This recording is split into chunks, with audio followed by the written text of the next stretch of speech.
अस्सलाम वालेकुम नाज़रीन। आज का हमारा टॉपिक हज़रत इब्राहीम अलैहिस्सलाम के बारे में है और इस वीडियो में हम कुरान मजीद के एक मुख्तसर आयत को तफसीलन बयान करते हैं। तो आप सब दोस्तों से गुजारिश है कि हमारी वीडियो को आखिर तक देखें और हमारे हौसला अफजाई के लिए हमारे चैनल को सब्सक्राइब करें और वीडियो को लाइक करें। शुक्रिया।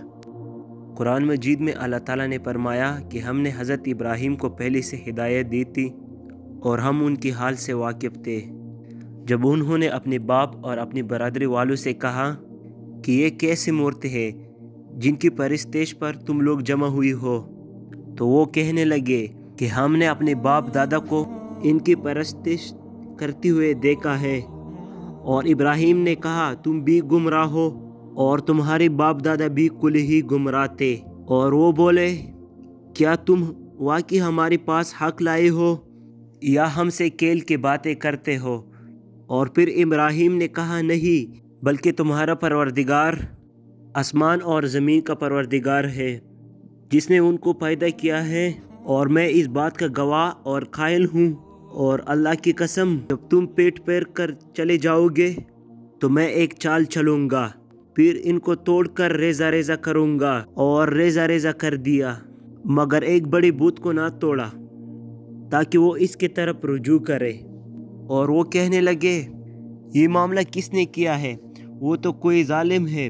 लोगों ने कहा कि हमने एक नौजवान को इनका जिक्र करते हुए सुना है, उसे इब्राहीम कहते हैं। वो बोले कि उसे लोगों के सामने लाओ ताकि वो गवाह रहे। जब हज़रत इब्राहीम आए तो बूत परस्तों ने कहा इब्राहीम भला ये काम हमारे महबूद के साथ तुमने किया है। तो हज़रत इब्राहीम ने कहा बल्कि ये काम इन बड़ी बूद ने किया होगा, अगर ये बोलते हो तो इनसे पूछ लो। उन्होंने अपने दिलों में गौर किया तो उन आपस में कहने लगे बेशक तुम ही भी इंसाफ हो। फिर शर्मिंदा होकर सर नीचे कर लिया।